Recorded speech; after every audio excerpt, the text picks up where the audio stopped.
جی السلام علیکم ورحمۃ اللہ وبرکاتہ۔ محترم بھائی نے یہ ایک پوسٹ بھیجی ہے، نیکی کا بدلہ ضرور دیا کرو۔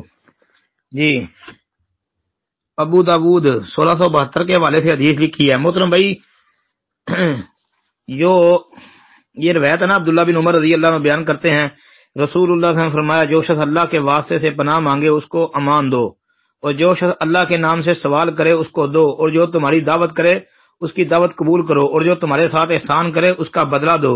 اگر بدلہ دینے کے لیے کوئی چیز نہ پاؤ تو اس کے حق میں دعا کرو، یہاں تک کہ تم سمجھ لو کہ اس کے احسان کا بدلہ دے دیا ہے۔ جی یہ پورا ترجمہ میں نے آپ کو سنا دیا ہے۔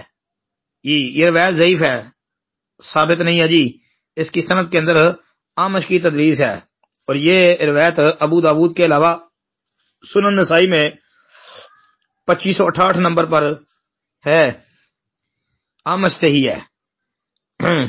اور ابن حبان کے اندر بھی 2071، مستدرک حاکم میں بھی یہ ہے، اور آمش کی تدلیس اس میں موجود ہے، اور اس کے شواہد بھی صحیح نہیں ہے۔ اور جنہوں نے یہ کہا ہے کہ ترمذی کے اندر اس کا ایک شاہد ہے اور اس کو پیش کیا ہے، تو وہ بھی ثابت نہیں ہے جی۔ السلام علیکم ورحمۃ اللہ۔